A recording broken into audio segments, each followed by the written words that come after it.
G'day friends, Marty Ware here, coming to you from Australia in Byron Bay on a cold and wintry day. Yes, it's middle of winter pretty much here. Even though I live in the subtropics, we do get some cold wind from time to time coming up from the west and the southwest, and it can get fairly chilly. I'm not going to get into the temperatures at the moment. I've got one jumper, t-shirt, a beanie on, long pants, and we've got the fireplace over there, which cranks off every now and again when it gets that little bit cold at night. But today I'm here to talk about my worm farming system. Yes, the recycling worm farming system that has been designed for micro farms and to be taken out into areas such as third world countries, well, developing nations, and anywhere who really want to use this type of simple system. Basically, all I'm doing is I have got some compost that I originally started with that I bought from one of the local nurseries, and I bought a couple of square meters, so I think 2 cubic feet, something like that. And over a year and a half, I've just been recycling it and then occasionally adding to it different nutrients such as rice husk and some cow manure.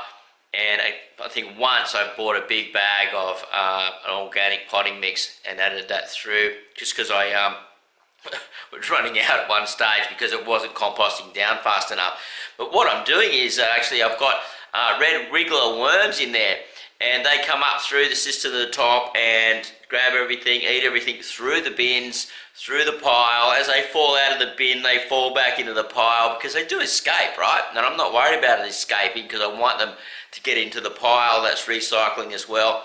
And then every 3 months I open those big bins in the worm farms and I empty them out and put in some of the older stuff that hasn't recycled properly, hasn't composted down, and put it back in as worm bedding into the bins, and then keep going over and over again. And I buy, there's a biodynamic farm not far up the road from us, where I get some supplies from sometimes, and I buy a big bag of cow manure from them because the worms, the tiger worms, they just love the cow manure, and that produces an extra enzyme, an extra micronutrient in the soil that's really really important for the bacteria and everything, and the fungus and everything to work really well. So that's really important, and they feed on that and they love it when they're getting up there. They're all crawling around each other and breeding and laying eggs, and I put like a flat piece of paper over the top, newspaper, wet newspaper. They eat that as well.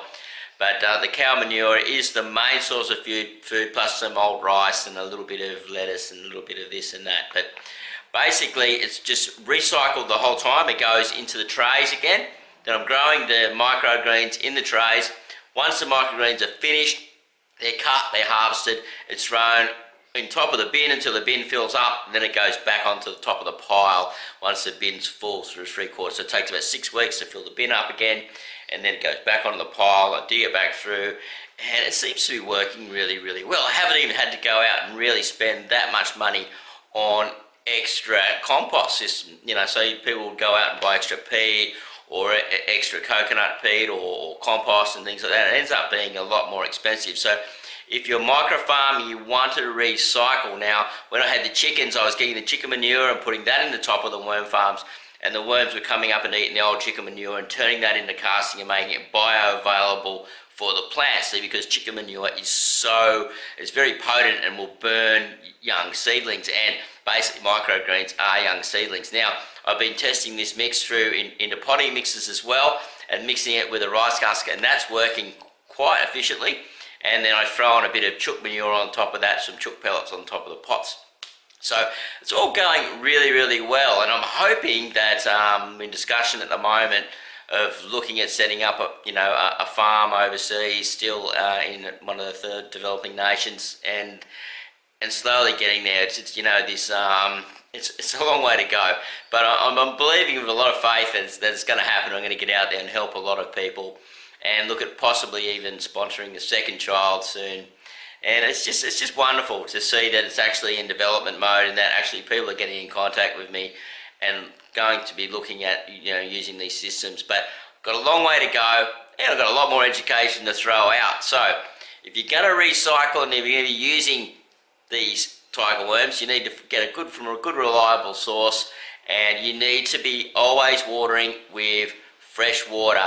If you don't have fresh water, it's chlorinated, you need to oxygenate it, or you need to remove that chlorine out, because it will kill the eggs and it will kill the worms, and it will kill all the bacteria and all the live organisms that are in the soil. So that's pretty much it for now, guys. And thanks for coming and watch the video. I hope you enjoyed all the different photos and things. And it's as simple as simple. It's just recycling it back through and always allowing to feed from the top, so it breaks down on the top to the bottom, and then eventually getting it out of the bottom, and just keep turning it over. The more you turn it over, the faster it goes. And also, just before I go, if you keep it more compacted as well, it holds more heat, and so it will break down much faster. And in the winter time, if you put some leaves and things around the back and some bricks around the back of it, which can get some sunlight, that'll also keep it a bit warmer, because if it's warmer, the compost will break down much quicker. So it depends on your climate, how quickly everything moves. All right, have a great day, happy gardening, and please support Happy House and Garden, because we're doing some great things overseas, and there's more to come. Have a great day, as I always say, and bye for now. Love you all.